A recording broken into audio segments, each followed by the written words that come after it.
Welcome to the Northern Powerhouse interview series, where we're unashamedly spreading good news by interviewing Northern businesses and their successes during the pandemic. Subscribe to be notified of new interviews or click the link in the description to take part if you'd like to be interviewed yourself in a future episode.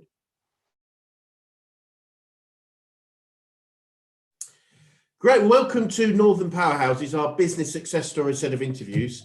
Today we have with us Jonathan Millian, founder and chief innovation officer of Blueyonder. So Jonathan, if you'd like to introduce yourself, who you are, what you do and how you benefit your clients, that would be great. Yeah, thanks Chris, and thanks for the invite. It's a pleasure to be here talking with you. I'm Jonathan Millian. As you've said, I founded Blueyonder a few years ago now. What's how many? And I'm currently the chief innovation officer. I'll talk about that in a little while, but we split the role really because as an ideas person, it just wasn't growing. But our core business is product testing, so we do lots of work. We're an insight agency, and we do lots of work for big companies in just making their products brilliant. There's two sides to market research really. One is the technical side, which is making this product as good as it can be for the consumer and driving growth that way. And then the other side is the marketing element, of which how to get it into market and how to promote it. And we're very much on this side. There is an overlap, but we're very much on this side. So we talk to clients about what they need and really integrate as an extension of their team and learn to understand what their stakeholders need from them and benefit them in that way by working together as a team to get closer to that in a faster, better, cheaper way, because that's pressure on everybody. And it's going really well. Like I said earlier, we've just we've had a lot of success in the last couple of years because we recognised that we had a great business, a great product, fantastic clients who loved us, but we were just struggling to grow. We were struggling to get to that next level, and it was because of leadership. Because I'm just not a natural leader. So a couple of years ago, we've very fortunately brought a great MD into the business, who's put the right infrastructure in place. Infrastructure I just never knew existed. Has been a self-employed person from 19. I just and blinkered and servicing our clients really well. I've not really looked out at how to build a business, how to grow it up. So through good fortune, we got to a quite substantial size, but now we're growing on that, and our clients benefit from that because they're there's more of us available for them to offer a bigger service and create an even bigger ecosystem that they're looking for. Fantastic. Sounds amazing, and I really applaud what you've done, because a lot of people we work with, they find that challenge of it's very difficult to run and grow a business at the same time. They are two different disciplines, so either we've got to break up our time to do both, but focus on both, or as you say, recruit people that can help us with those processes. So obviously you're growing, you have those successes. So looking back over the last 10, 12 months, how's the COVID outbreak affected you and the business? So pretty hard is the honest answer. But in a entrepreneurial, innovative way, we the first thing we did was look for a way forward. And a lot of good has come out of it. As stressful as it was, particularly when we think back to mid to end of March last year, and just that tornado that just entered everybody's life, and there was no escaping it. I don't care who you are; it's hit you in some way, shape, or form. It is pretty hard. But now on reflection, I think it's been a really good thing. I think there's, we've changed as a business and we've become more human, because that's the first thing we had to do, is look at the how this affected our team really, because with that, they're the people that are out there day in, day out, listening to our clients and understanding what we need and delivering. And we were quite lucky in a sense, felt quite lucky in a sense, because we'd already put a lot of infrastructure in place for people to work from home, and we had quite a modern way of working, which was, I think we insisted on 1 or 2 days working from home then anyway. Right. Because just to prove it could be done and to make life a little bit better for everybody. And so the infrastructure, we were quite lucky. The phone system was set up. We had the teams in place, so we could constantly and immediately communicate. So that was in place. We didn't really have to educate our team on doing that. What we did have to do was adapt our products. We had to adapt our products from, in product testing, a lot of things are face-to-face. So if we've got a physical, let's use aerosols as an example, if we've got a new aerosol can that we need to get consumer opinion on, you generally need to put that in the hands of a real person and see how they interact with it and research that, look for the trends, and that's how we feed back to the business or our client in terms of what they need to do to make it better and to optimize it. So quite challenging on a digital platform, but that's what we had to do because our client, we're very close to our clients, got long-standing relationships, some in excess of 10, 15 years with the same teams.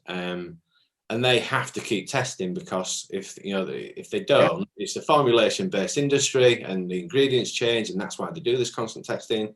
So if they stop testing, their launch date could fail, or they might not have enough stock in their distribution centres to get it to the supermarkets to fill. So this wasn't okay, we'll wait and see what happens, and we'll pick it up at the end. We really had to keep working for them. Yeah. But in a responsible way. So there's certain methodologies we choose that have to be face-to-face for control reasons, and not just to control the consumer, but to control the environment that you're testing in, and to control the way the product is prepared, and to control the product usage, and you might be measuring the effects of something. So if you were to do that in 150 different environments, 150 different living rooms, or 150 different bedrooms, there'd be a lot of noise around the data. So, and a lot of firms did that actually. Their first response was, "Don't worry, we can all this testing that we've insisted had to be in a laboratory for the last 20 years. We've instantly decided overnight we can do this from home. You don't have to worry. We can do that." And the consequence of that is it kind of devalued the purpose of why we've researched things for like this for so long. Yeah. So we got to talking to our clients in terms of what could be done, and where there was a solution, we quickly tested it and implemented it, and the testing rolled out, and we kept going. And where there simply wasn't, we had to talk to our clients and say, look, this is the situation. Here's a number of solutions. Which one would you like to pursue, and which one would you like to talk about? And we went down that route with them. So that all happened pretty quickly. That was April. Taken out with just communicating and looking for new options, but then even though we were still in full lockdown, we were able to do the HUT testing, which is the home use test, and so we could still distribute to people's homes, and we could test products that way. But that was challenging for the team because they were all having to learn how to manage it. So normally you'd have a team meeting, and they'll all come together around the table and discuss everything, and intricately the real detail of the test, and that is harder to pick up on a digital screen. So there were lots of challenges from that perspective, which they overcame brilliantly, and we know they had to work a lot harder than they normally would to do that. And I think that's something that don't get talked about actually with COVID. It seems to be that work from home if you can is the message, but actually that can prove to be far more challenging for teams than it sounds. Whereas some people might say that it's easy for them; they can just work from home. Actually, in reality, it's a stretch, and it's very difficult. And then when you put that laptop lid down, you're on your own with your own set of problems, and you can't just bounce off somebody or share that stress and that pressure that's on you. So we've been trying to keep close to people from that perspective as well. But overall, to answer your original question, it's as hard as it's been. I'm really happy with how the team have pulled themselves through it. Our clients have been amazing in terms of supporting us. I think that's the benefit of having long-standing clients. You can ring them up and you can say, what's this going to do to you? How's this going to affect things, and what can we do to help you? And that's all those years of putting in all those early morning, late night calls and meeting these clients' needs is where you win, because that's when the relationships at that trusted and that valuable status, rather than a vendor status where there's just probably nothing to talk about. If you're just doing as you're told all the time and just giving them what they've asked for all the time, I think it's harder to get into those conversations. Yeah, I mean, it sounds like you because you're focused on the relationship with the client. You know, when challenging times come, it's payback. I love the phrase. It's something that's I was taught a long time ago. The more I serve, the more I deserve. So it's helping others, you know, and then the deserving bit, whether that's success from growth or our clients wanting to help us in these challenging times as much as we want to help them. That's where you get a proper client relationship, I think, that becomes long term, and clearly that's what you've done. Now you mentioned obviously you've adapted quite a lot on how you serve your clients, but I'm keen, and you mentioned a little bit about your team. So how have you adapted sort of leadership? But one of these, we can't not communicate. So is a phrase that's quite relevant in terms of however you, and I know you have an MD, walk into the office on a daily basis, we're already communicating. Even if we say nothing, we're communicating through our body language, etc. So how have you replaced that form of communication with that sort of remote working?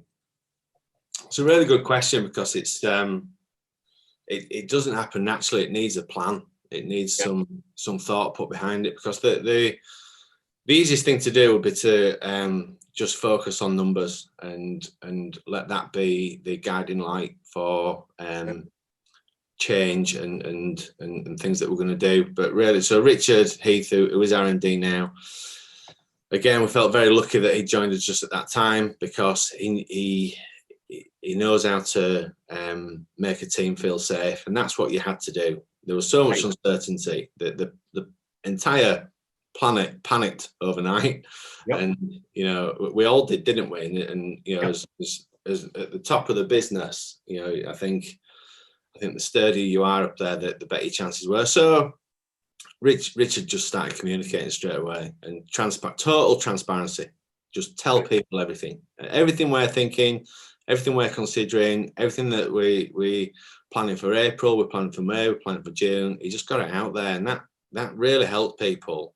So the lengths we were going to protect, obviously the business, but then in turn on a few different levels, really. So firstly, just to ensure we all kept a job and we kept going, and this pandemic wasn't going to cause the business to shrink, and we did that by showing that we'd been really vigilant with our cash over the last 2 or 3 years, and thankfully we'd squirreled enough away to see us through problems. We've been around long enough to know that, you know, that the greenest grass can turn on you at any moment. So that was good, and people got some reassurance from that. In turn, they were brilliant in helping us by adapting to some short-time working strategies that we had that avoided a lot of furloughs. Because we knew that if we just switched the business off, all we'd have to do is spend a couple of months waking it back up at the end of it. So our strategy was to, you know, there's a natural lag in terms of our work anyway, because even though, let's say that happened on April the 1st, we had field work from February and March that the reports needed writing, and so the analysis needed doing, and the reports needed writing. So the workload wasn't, you know, primarily the issue was it was probably too much for them to handle, switching straight to digital and switching to working from home full time to cope with. So that needed managing. So this was all communicated. It's like, we know this is going to be a pain point. We know this is going to be something that we have to adapt to. So people were aware of what we would, you know, our closed discussions. He was very good at putting that out. And then just checking in on everybody. You know, he's very good at that anyway. That's part of his ethos and the way he works. Just, you know, regular one-to-ones, which are time consuming, and you know, they love it and they appreciate it, and it's great that he's got the energy to do it, because that is so difficult for a leader to prioritize in a crisis. He did, and it's very important that he did that, because, you know, not only were the fresher, if you like, newer people to the business thinking, oh my god, what's going on? You know, that went through every layer. That went through the mid and the senior layer. So he had to make sure that he spoke to everybody, and in turn, the good that came out of that is, in turn, you know, it settled everybody down, and then it went back to the normal communication lines of the line managers talking through with the teams, and it settled down. And then just proactively checking that people were actually okay. So starting the conversation with, how are you? Yep. How's this affecting you? Is there anything we can do to help you with anything? Yep. You know, rather than that being either a reactive conversation when someone's just completely melted down and gone and doesn't know what to do, versus, you know, just throwing it in as a courtesy at the end of a call. It was a priority in terms of how we you know, just try to show them that we value them and we need them with us through this in order to keep going as a unit. Yeah, goodness. And it's interesting you've highlighted that. I think, you know, when you get such a radical change as we had, this sort of shake-up, people want a form of leadership. Now, that's just not obviously our team. They want to know that somebody has a plan, and that's what a leader's there for, I believe. And not just our team, but our clients. And it's like that we've got a plan to sort it. And I think it's, you know, leadership coming through to the forefront has created success stories across the board, where people say, no, you know, I'm not going to be a follower, I'm going to be a leader. People need that comfort and that confidence that we know what we're doing. So brilliant, absolutely fantastic. So I know you said obviously you've been challenged, but you've also had some significant wins. So what are some of the wins that you've seen over this last 12 months? So we had a lot of momentum going, but two things in particular I'll focus on. One is an innovation that we're working on called ClickScape, which is a wearable device that consumers click to feedback emotive frequency. And we'd had a lot of success with it. So I won't go into the full story, so it'll take up too much time, but ultimately a client need forced us to create something new, and we've been developing that. And although we developed it really well from a functional perspective, so we had a button, it spoke to an app, the app worked as a gateway to get through to the dashboard, box tick, tick, tick, brilliant. When we sent it out to 300 people, nobody could work it. It was just it was a UX disaster, possibly because I'd thrown it all together and rushed it through. But joking aside, it was good enough for us to have done our piloting and to prove the principle that this product is needed and that it had a benefit for our clients. But then we needed to scale it, and it had to have a good UX, usability, performance. So we got straight on with that. Our designer, well, there's two designers, the hardware designer and the software designer, were freer than they would usually be because the world had just stopped spinning. So we quickly spoke to them and said, look, we want to do this. We've got the cash. We know that it's going to wake up at the end of it, and we don't want to lose this momentum. So it took 3 months to do the development and the planning. It then took another 2 months to run the piloting, but that's ready now. So we can throw that straight into market. We're going to launch it in the next few weeks. So that was a big win for us. It was time that we wouldn't have had. We would have had to slot that in and around project work, because that's what pays the bills and that's what keeps us all going. So we took advantage of that situation. And then the second one was, so we've always had in the downstairs of our headquarters, we've always had a couple of focus rooms and sentry booths and little spaces where we can do consumer testing. And then when we've got bigger tests, we outsource, and we traditionally go to other facilities, or we can rent these rental rooms or hotels to do testing in. So we've been interested in buying a property where we would build our own facility. And then typical, the deal's done, the plans are in place. We spoke to the refurb contractors, they'd done all the drawings, it was going to happen. And then boom, literally a week before we were going to confirm the details, COVID kicked in. And I think one of the real strengths of Blueyonder is that we can see the future. We've got a lot of faith in ourselves and our business and our clients and the whole package. And it just the right thing, even though we were asking the team to go on short time work, and there were restrictions for cash to make sure that we could keep everybody in the job. It just felt right to keep going with this other project, and I'm glad we did. That's now finished. We bought the building. I have to say that the process was tricky and difficult because of COVID, and it may have slowed it down by a month or two. in a confusing way, really. How it, you know, I won't go into the details, but it just, COVID became an excuse for everything. Yeah. And Yes. you know, we've all got our judgment on situations. You know, we can all kind of see somebody's perspective. But so that was difficult and that was frustrating, but we're in there now. The contractors that we've got are long-standing partners. They've done an amazing job. The issues they've had with supply chain were just things that you'd never consider. You know, we take everything for granted, that things will just order it and it'll turn up. You don't think about the previous stages with that, and how, you know, a global pandemic can just bring it to a halt.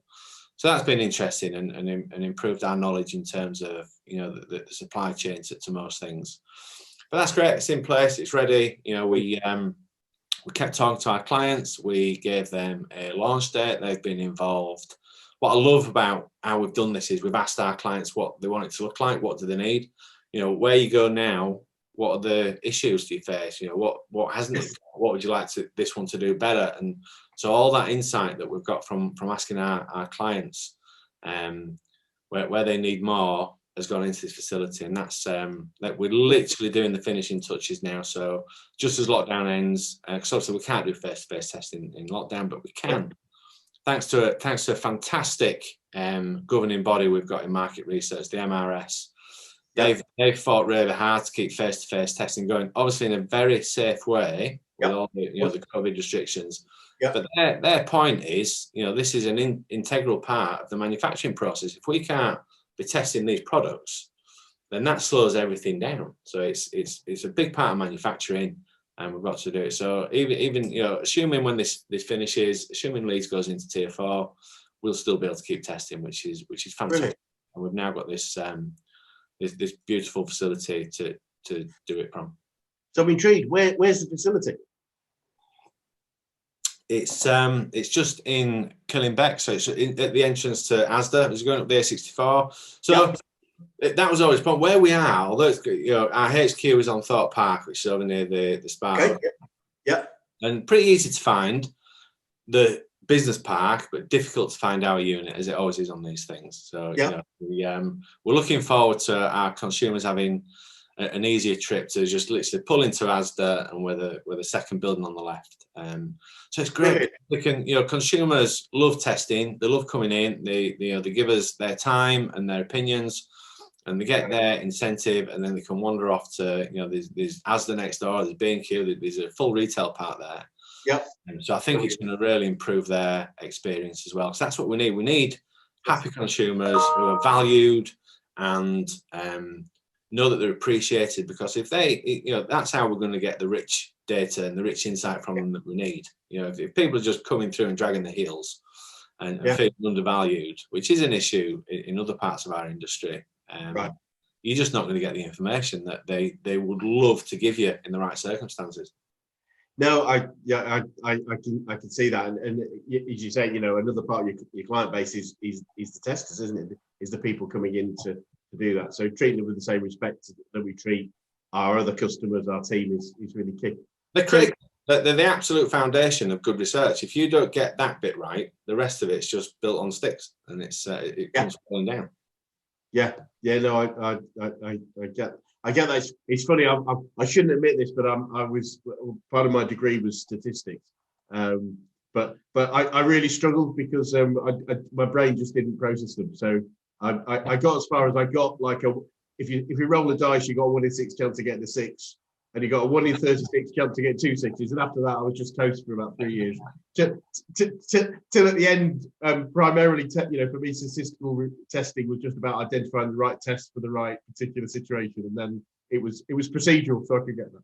So I don't know if that's relevant or not, but the problems remain, Chris. Sorry again. The problems remain. Problems remain. I can imagine. No changes. No, I can absolutely imagine. So just looking, I mean, you also made some really significant changes. What of the adjustments you made, is anything you're going to keep doing when we get back to whatever new normal looks like? That's a really good question, and so yes, there is. Ultimately, you know, I think work from home can be a default because we, you know, as restrictions loosened, you know, people were coming back to the office for the right reasons. It was if they needed to. not because they were expected to. And we really liked that that culture. So that's something that we'll implement. You know, a good business is ultimately built on trust from the top through to the bottom. Yeah. And I think if you're demanding people come in when they don't actually have to, there's an element of mistrust there. Yeah. So I think, you know, just letting everybody be their own guide in terms of where they should be and when is a really positive change for us. There's been methodology changes to digital that have proved. So going back to the earlier part of this conversation, the adaptation of products that we have, you know, there's been some, although the transition was difficult in learning how to get exactly the same from a digital perspective as we did as a face-to-face, I think we've found some really good ways of working that can offer our clients better value. Yep. And I think there'll be opportunities in the future to have that as the default. So instead of going straight to a physical group and we're getting people through, I think we'll now challenge that with, could it be done on the 3D platform, for instance? And we'll set protocols that if it can, then that's what we do, because it's better value and it's faster.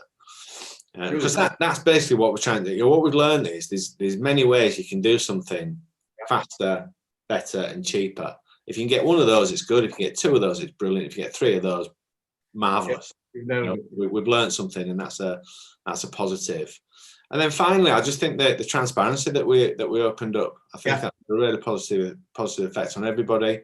And it wasn't that we were keeping secrets before; it was just that it just never rolled out into the team meetings and into, you know, those sort of comms. But people are interested; they like it. It offers them security, and you know, if that's the sort of stuff they want to hear, and that's what we'll be talking about.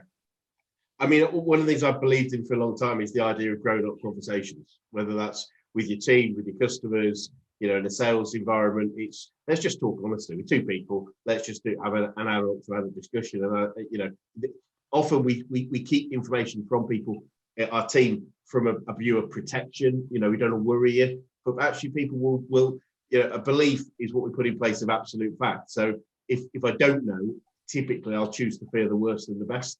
So actually, let's just do evidence. Let's do absolutely, this is where we are, and then you can make your own choices. And so for me, it definitely works. Even when sometimes it feels uncomfortable. I guess as a leader, sometimes the open conversation is, we haven't got it right, you know, but we're going to work to recover that with your help. But I think we get respect at an adult level from our team if we treat them like adults. Because not telling them to treat them like children, really, isn't it? That's the reality. I'll tell you what won't be stopping: Zoom parties. They can get lost. We want to be in a pub together, having some fun. You know, that's what we've really missed. We just kind of got those as a normal part of the business, and all getting together and letting our hair down and you know, just really enjoying ourselves and getting to know each other and blowing off some steam.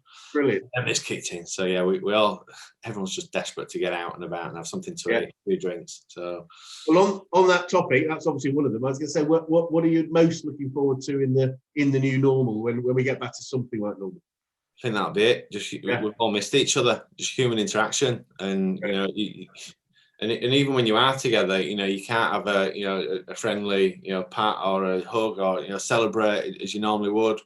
And we've felt that because, you know, part of a business bonding is celebrating the wins, and to do that in 2 meters is a challenge. And it's, you know, so yeah, just freedom of movement. I think just being able to you know, react however we like and do something. Makes perfect sense. It's funny, I was watching the highlights of the weekend rugby. I'm a bit of a rugby fan, and that the rugby, the Premiership have been told not to celebrate, despite the fact they're knocking 10 bells out of each other. If they score, they're not allowed to have so they're all pretending, these sort of pretend high fives and stuff, like a socially distanced high five doesn't really work. That's great. So just looking forward then, just sort of as you sort of wrap up, what challenges, if any, do you see moving forwards? Just, you know, whether that's between now and the end of lockdown or into the future. So I think just the getting back into normality, it won't be as easy as people think. You know, that's going to be transitional. And Yep. it's, this was a leveler, wasn't it? This was an absolute tornado, as I've said before, for everybody. And if some people will have made it, some people have thrived on it, some people have been blown away by it. And so everyone's transition back into normality is going to be different. And I think, particularly with our ecosystem, so with the suppliers who help us create brilliant insight and taking that back to our clients, I think it's important that we wrap our arms around everybody, because it's easy to just look at this from your own perspective. Yep. And see what's going on in Blueyonder, but actually there's 5 companies that are integral to us, and without them we'd have a big problem on our hands. Yeah. So I think if we can do that, we should be able to make that process a little bit easier for everybody. Keep talking to clients, as you've just asked me, really, what's going to stay the same in your world? What have you learned in lockdown that you'd like to remain the same? And just make sure that our understanding of what they need is relevant and up to date, and then that we can adapt and tweak our position and our offer to make sure that it's in line with that. And then I think it's going to take a year or two. I don't think there's going to be a day where they say, right, forget it, we're back to where we were and go on. I think there's going to be tears to get out of this, and then caution thrown at getting back to normality. So just keeping your eye on the success factors so far. So are we listening to our team? Are we talking to people? Are we understanding our clients properly? Are we managing our cash? Are we ready for this time in 6 months? And all those things that that our antennas kind of pick up, and just make sure that we're close to them. Brilliant. Now that all makes sense. And what would you say you've learned about yourself over the last 12 months? So the professional answer to that would be that we've learned that actually you've got to get better at asking questions and understanding people from their perspective, particularly when they're running really fast and they're trying to talk to you about something else at the same time. So I think we've all become better at communication. Right. And just being a bit more understanding, giving people the benefit of the doubt in terms of what I do like about COVID is, I'm sat here in a hoodie now and just, got a cup of tea and just enjoying the chat with you. Whereas before there might have been a bit more of planning behind that. And really, it was all just wasted time. It was for nothing. People just, really want to get down to talking. And I think that's the same with our team. So, no one cares if a dog's barking anymore, or if a door slams, or if they have to go to the door for the postman, because we've had to fit our working lives around our reality. So that's the professional answer. I've also learned that I can eat copious amounts of cheese and drink copious amounts of red wine on a Wednesday night if I want to, rather than leaving it for the weekend. And paying the price for that, no doubt. Trying to have a clean January. I love it. Brilliant. Oh, that's fantastic. So, well, thank you so much for taking some time. The final question, just looking forward way past this situation into the long-term future, what does the future look like for Blueyonder? So we do have a good roadmap of that. We do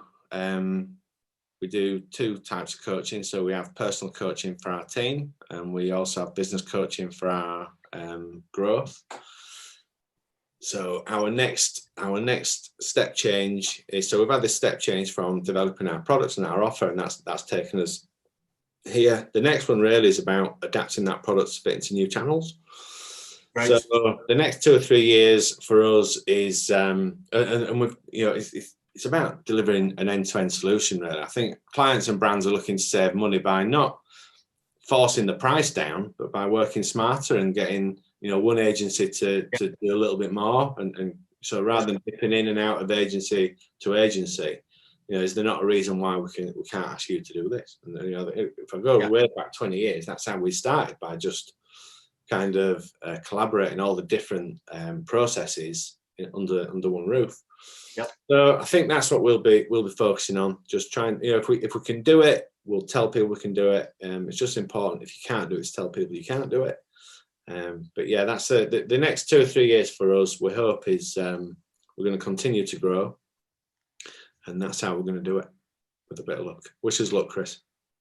I definitely wish you luck. I'm not sure you need that much, actually, Jonathan. I think the way you've talked, the way you've clearly analysed yourself in the business and brought your MD in to support those areas that you knew was going to benefit yourself in the business is great. So I absolutely wish you luck. I wish anyone that's Thank you. in business luck. But as they used to say at Liverpool Football Club, you make your own luck.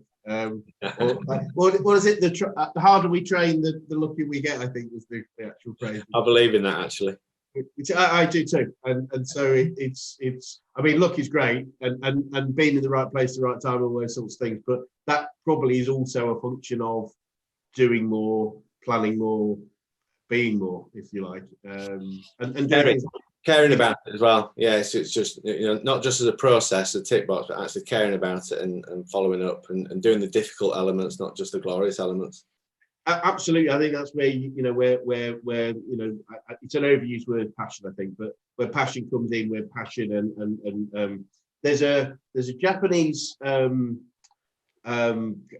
diagram, 4 circles, and it's what the combination of them all. I can't remember them all, but I'm happy to share it with you. Is right in the middle is what's called ikigai, which is basically you found your purpose, and it's a question of you love doing it, you're good at it, you get paid for it, and I can't remember. It helps the world, but right in the middle. Yeah, I know that's what you mean, and yeah, it's absolutely true. To if you can hit the bullseye on all 4 of those criteria that get you to where you want to be, well done. We're done. Yeah, absolutely. That's success, isn't it? For me, that's ultimately whatever that brings materially or financially. The success is when you're in flow with your purpose, and you can't get better than that, in my opinion. So thank you so much. And perhaps if you'll be kind enough, maybe in 6-12 months' time, we'll come back and just see how some of those innovations that you've identified are implementing and how your new centre is working. Yeah, I'd love to. Thanks very much for this, Chris. It's good of you to do this. It's great what you're doing, and we wish you the best of luck too. And I'd love to come back in 6 months and have an update. Just how I'm doing too. Me too. Well, thank you so much. Thanks for watching. What was your takeaway from today's interview? Please post it in the comments below and subscribe for all our upcoming videos, or click for the next video here.